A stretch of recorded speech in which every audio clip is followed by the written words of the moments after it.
What's up, guys? I'm Youngsters Game More, and we have got a ton of new Pokemon news. It's E3, so of course we got a bunch of stuff, despite them saying that originally that it would just be Zelda news. But I am so sorry, I'm like a day and a half late on this, at least. I've got finals starting, and football starting, and it's the end of the school year, so we have so much work, and it's after 9 o'clock when I'm starting to record this, and I still haven't started my homework yet, and I have my first final Friday, so it's just ridiculous. But a week from now, I'll be done with finals, and I'll have only one more day of school left, and then after that, I'll be very free, except for football, so I'll be able to pretty much upload whenever news comes out. So I'm sorry for like the second time in a row being like a day late on this. I'm just incredibly busy right now. Also sorry for lack of like uploads recently, but after like a week from today, that should change. And I know I say that all the time, but like seriously, once school gets out, I'll have a ton of time. So yeah, I apologize about that. But anyway, I've got to stop delaying. We got a ton of Pokemon news, so let's just start covering it. So Nintendo, over the last 2 days, and I don't know if they will tomorrow, I'm not sure, but they've had live streams, basically. They didn't have any Nintendo Direct this E3, but they had live streams where they just showed a bunch of games, and to start off yesterday's live stream, after they had a trailer of Zelda, they had like a 40-minute presentation about Pokemon Sun and Moon. I highly recommend you watch it. I'm going to summarize it here, basically, everything that we learned, but after you're done watching or listening to me talk about it, I highly recommend you go watch it. Also, since I'm already late enough and I have tons of stuff to do tonight still, this isn't going to be that edited, and I'm going to be up to like 1 a.m. Wow, doing homework and after I edit this and stuff. But this isn't going to be very edited. There's not going to be that much. It's not going to be, I'm not going to show like the live gameplay or anything. I'm just going to show basically like images and stuff, and like basically it's not going to be very edited. I'll show like the trailer that they released too. They also released a trailer. I'll get to that, but yeah, not going to be the best, most edited video. See, I'm stumbling over my words. I'm also kind of rushing this video so I can finally get it out to you guys. Anyway, we learned a ton of stuff, and the first thing that we learned about is 3 new Pokemon. So I guess we should talk about that first. So I've got this trailer open right here, which we saw these 3 new Pokemon for the first time. Well, for the first time except for one of them, in the 40-minute presentation. But then the Pokemon released a trailer showing them, so we're just going to watch that trailer really quickly. I hope the volume isn't too loud for you guys. I think it should be okay. If it is too loud, tell me in the comments below, and I'm sorry about that. But you'll see what I mean by sort of 3. One of them, 2 of them are completely new, and then one of them is sort of new, and you'll see about why in a second. So this is the first one, and it is Pikipek of peppers. I don't know. Pikipek, something like that. This is that bird Pokemon that we saw when Pokemon Sun and Moon was first announced. So this is actually the first Pokemon that we ever knew about existing in this game, or in these games. But now we actually get a good look at it. And I remember there was some fan art about it. I don't have enough time to pull it up on screen, and it's actually very accurate. But yeah, this Pokemon looks really cool. I really like its design. I think, I don't know. I really like it. This is definitely in the top half of starter bird designs, but I don't know. I'll have to wait some more time to see how I like my favorites. I don't know. I actually really like this. I love Talonflame and I love Staraptor, but I think this thing might be better, like design-wise, than Fletchling and Starly, and Tailo too. I think this might be the best design out of the first evolution of bird Pokemon. We're just gonna have to see what it evolves into. It is a normal and flying, as I think it will show in a minute. I'm fairly confident that's gonna stay normal and flying throughout its whole evolution, despite that little red on it. I don't think that has anything to do with fire, even though that did with Fletchling. Fletchling's whole head was red, and I don't think it's gonna be fire flying again. The first bird. I'm pretty sure it's just red because, why not? But yeah, I'm fairly confident this thing will be normal and flying the whole way through, as most of these first birds are. And its abilities are Keen Eye and Skill Link, which Skill Link, basically multi-hitting moves will always hit 5 times, like Bullet Seed. So that's interesting. I can't imagine what multi-hitting moves this would have. Maybe they will make a new multi-hit move that's like Flying type, or maybe Fury Swipes. I can't imagine this thing having Fury Swipes, but maybe. Other than that, I don't know. Maybe they're having a new Flying type multi-hit move or something like that. And there's also Keen Eye, which prevents its accuracy from being lowered, I'm pretty sure. And yeah, this is a very good design for Pokemon. I actually really like this. I might use it on my team, making another Peck, of course. And then, before we go on to this next Pokemon, I also want to say that in the live stream, when they caught that Pokemon, there's this new thing in the Pokedex where it shows like empty Pokeballs, basically, or they look like they're silhouettes of Pokeballs to show how many times that thing can evolve. And basically it revealed that Pikipek, as you would expect, evolves 2 more times, so there will be 3 Pokemon in its evolution line. So that is what we would expect. So there, yeah. And then there's actually something interesting about this next Pokemon. This next Pokemon is called Yungoos. It is the first Pokemon. Sorry if I keep pausing it. This is the first Pokemon that we saw in the presentation. It is based on a Mongoose, I guess, which so is Zangoose. So we got 2 Mongoose Pokemon. I like Zangoose better, but Zangoose doesn't evolve. This thing might evolve into something cool, and I'm guessing this is like, the first rodent, because we did see this on Route 1. All these Pokemon we saw on Route 1, or I'm pretty sure, I don't know if it was actually Route 1, but it was the route, so yeah, I guess I should say this. In the presentation, it started with the trainer walking out of his house, which is humongous. Your house is humongous in this game. Instead of like being 2 rooms, the mom actually has a place to sleep. And I know the Call's house is actually pretty big, but this house is huge. It's ridiculously sized. It's like the biggest house. It's like one of the biggest houses in Pokemon, honestly. That like you can explore the whole thing.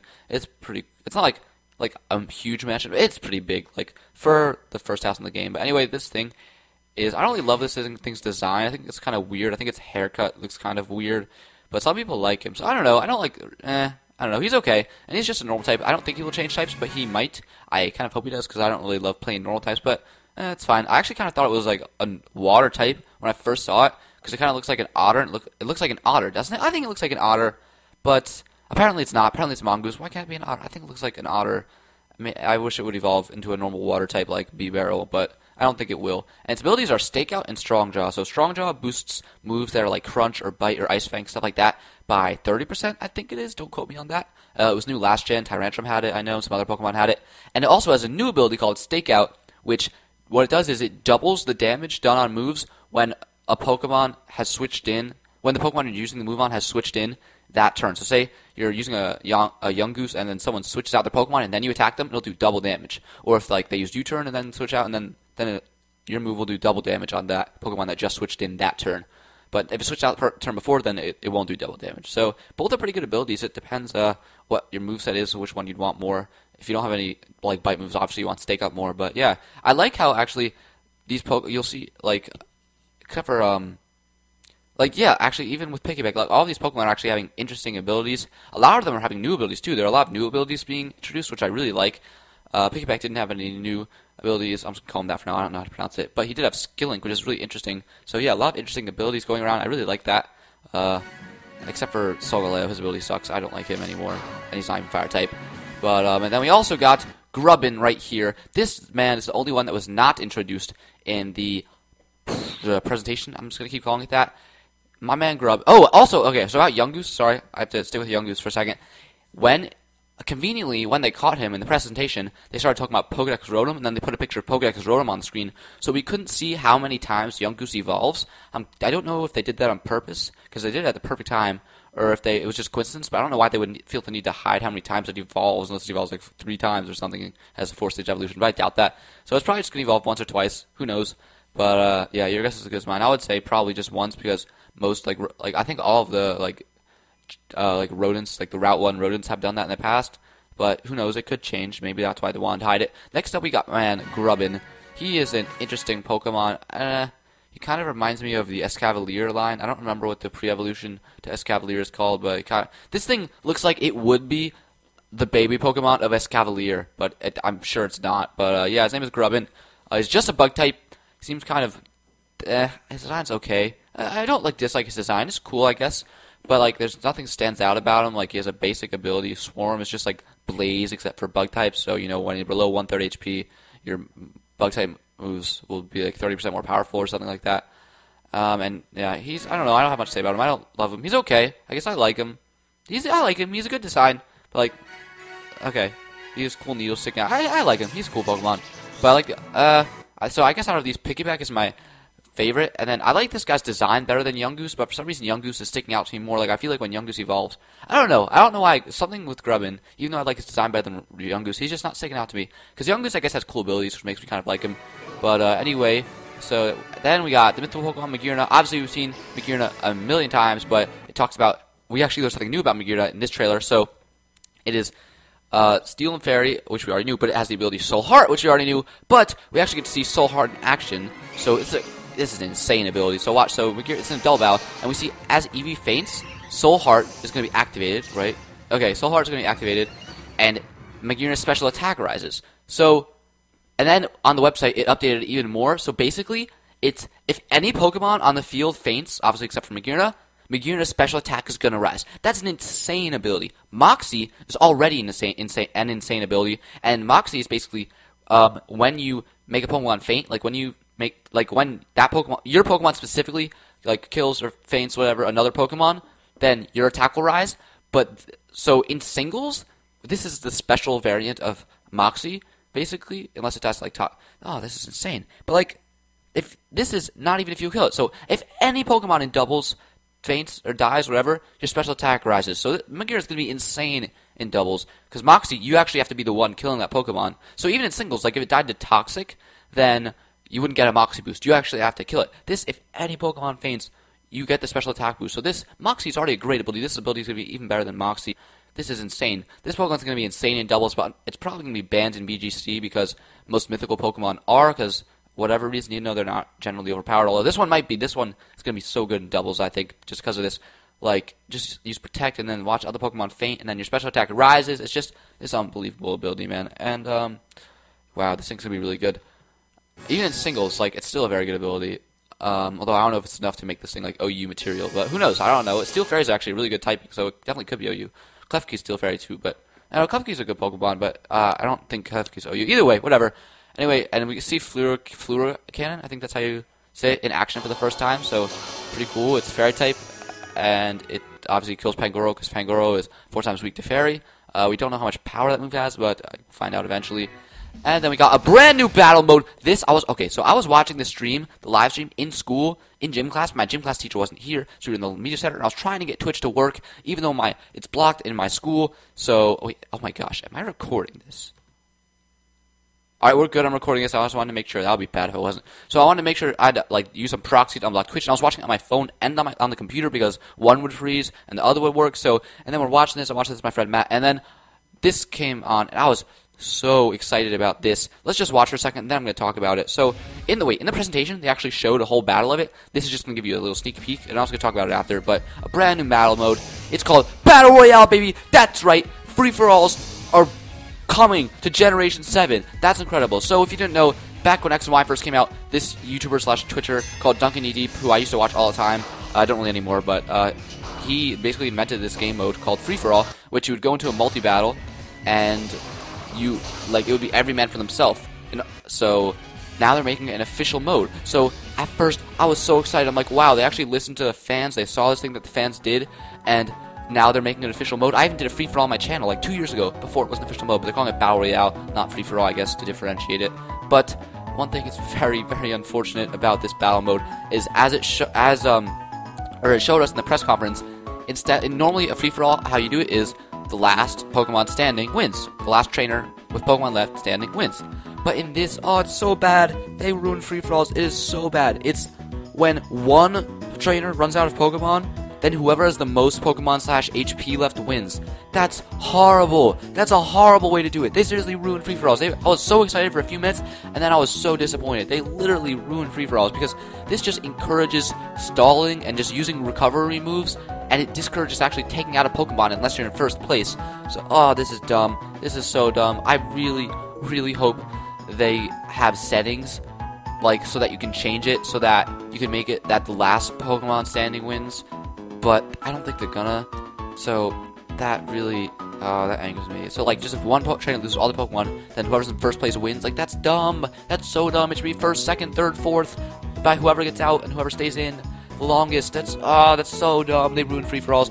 Now, I know people are not gonna be doing this Battle Royale mode that much. They're just gonna do it for a little bit, and then the novelty's gonna wear off, and they're gonna go back to multi-battle free-for-alls because those actually work and they make sense, because this is dumb.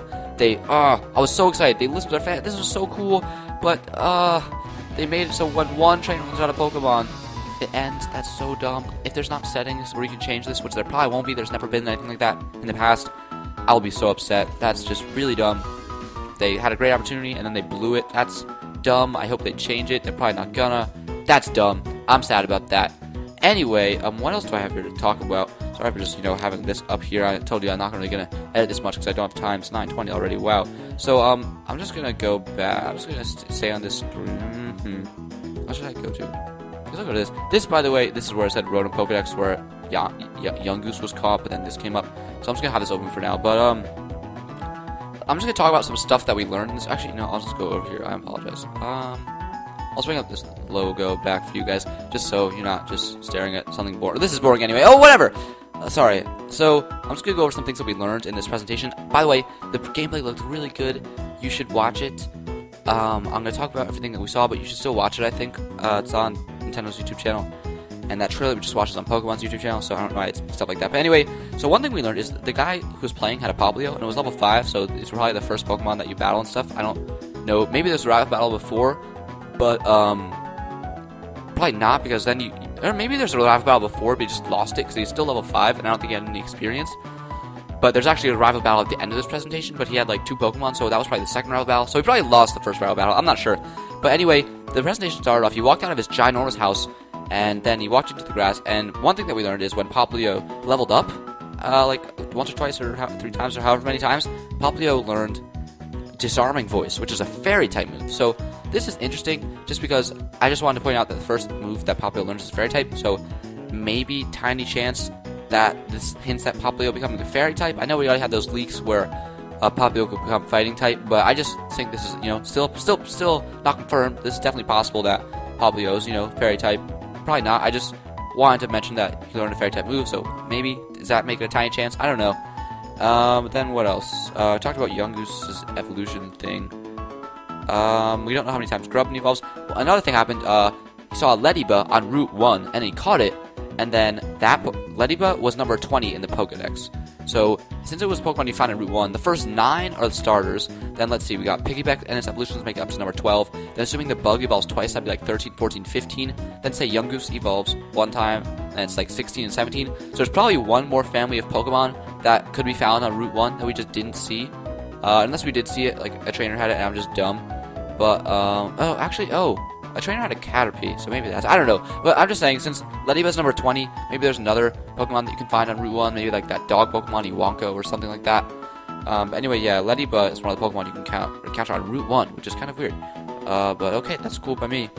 Also, another very interesting thing is, one of the early videos I talked about the Melee Pokedex, which we didn't know what that was. And essentially, you know how Kalos had like the Mountain Pokedex, Central Kalos Pokedex, and Coastal Kalos Pokedex? They split up the Pokedex into 3. Alola seems to be splitting the Pokedex into probably 4. That's just my guess, because there's 4 main islands, because there's the Alola Pokedex, which is the whole Pokedex, and then there's the Melee Pokedex, which, as it was revealed in this presentation, Melee, M-E-L-E, I don't know if there's a space or a hyphen or anything, is the name of the island that you start out on. So there's the Melee Pokedex, and there's probably going to be like 3 other Pokedexes for the other islands, and who knows, maybe even one for like a hidden post-game island that they didn't show. Ooh, maybe, I don't know, probably not. Even if that did happen, it'd probably be the National Pokedex. So yeah, that's cool. The Pokedex is probably going to be the Alola Pokedex is probably going to be huge, like the Kalos one, since they're splitting up into 4 different dexes. That's very cool. We talked about Sohar, we talked about Battle Royales, and how they ruined free-for-alls. Why? Why, oh why is it not the last trainer standing wins? That's so dumb. They messed it up so bad. I hope you can change the settings. If you can't, that's dumb. That's so dumb. I'm so sad. By the way, free-for-alls is awesome. I've only ever done one on my channel, and my voice was so high. I would put a clip in, but, you know, editing. But you should go watch that. It was actually a pretty good video, and I actually used some cool strategies and stuff to win. But yeah, voice was very high back in 2014. So yeah, sorry, allergies. I was talking about Huge House. So that was the first. Oh, by the way, the route that we traveled on in the presentation was very cool. There was a lot of cool, like, huge step up from X and Y. Like, it was really like more of like an open world game. You could step anywhere. It wasn't a grid or anything like that. And like there were all hills and everything, and it looked actually like a natural environment instead of like a silly grid-based one. It was really cool. You guys should really check it out. Even if you can't watch the whole thing, just watch like 5 minutes of it from walking around the routes. And oh, one more thing that we learned about, which was released on the website, I'm pretty sure. I don't even think it was released on the presentation. Is this right here. This is the last thing I have to talk about today. So, okay. We learned that Solgaleo and Lunala are actually going to have alternate phases. Apparently they're not forms. Like, normally these things would be called forms, but they're calling them phases. So I really don't know what that means. Like, all their Pokemon, oh, you have different Deoxys forms, you have different Rotom forms. These are phases, so I'm thinking maybe this means, like, they only show up in battle, but not in the overworld. But even, like, Darumaka, Darmanitan, not Darumaka. Like, Darmanitan could change forms, like, when it was below a certain HP, if it had its hidden ability, but that was still called a form, not a phase. So I don't know what's the difference between a phase and a form. Maybe when it comes out of battle, it reverts back to its regular form or phase as opposed to Darmanitan didn't do that. I don't know, but they're called phases, so they're probably like more temporary. And also, they're not that drastic changes. Like normally forms are pretty drastic changes, but these phases or whatever don't seem to be. So maybe that's why they're phases. I'm not really sure, but they are cool. It's basically just Luna. They're just glowing up, and they have like all these clouds around them. So first, Lunalais looks very similar. It's just the wings are like light blue instead of dark blue. And by the way, this isn't gameplay. This is like artwork, obviously. And there's some dark clouds surrounding it. That's the only difference that I can really tell. And then Solgaleo is standing on this like spiky dark cloud thing with these other like spiky fire cloud things. I don't even know what those are sticking out from around him. I guess they're just I don't know what those are. Things sticking out like around him, but maybe they're meteors. The one on the top looks kind of like a meteor. I don't know. Maybe they're like fireballs. I have no idea what those are supposed to be, but he's all glowy and he has like a cool tail. I didn't even realize. Actually, I don't know that. I don't know if I would call that a cool tail, but he has a tail. And so yeah, make of that what you will. I don't know really what to say about these phases, but that's it, guys. Oh wow, we've learned a lot, and I didn't spend 35 minutes like I did last time. I don't know how I spent 35 minutes last time. That was insane. But thank you guys so much for watching. I'm sorry for being a day late. I'm sorry.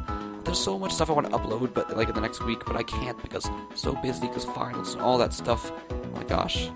There's so much stuff I want to do. There's always, oh my gosh, I know I have all these technical difficulties, and who knows, I'm probably going to get a gaming PC sometime in like early July maybe, so that I'll actually not have technical difficulties and I can actually upload stuff more. But a week from Thursday, tomorrow's Thursday as I'm recording this, but I don't even know when I'm going to be able to release this by. School will be over, so wish me luck. I'll be able to upload a lot more then. I won't be late anymore, I promise. I almost promise. Thank you so much for watching. Please make sure to follow me on Twitch, follow me on Twitter. Obviously, I will continue to post news about Sun and Moon, but it may be a day late. Probably not, unless it comes in the next week. Who knows? Maybe we'll get something tomorrow. Thank you so much for watching. Please make sure to like, comment, and subscribe if you liked the video. Comment, what do you think about these phases? What do you think they are? Which of these new Pokemons are your favorite? For me, it's Pikipek, whatever his name is. How do you think you pronounce Pikipek? Let me know. Subscribe for more videos, and I will see you guys next time.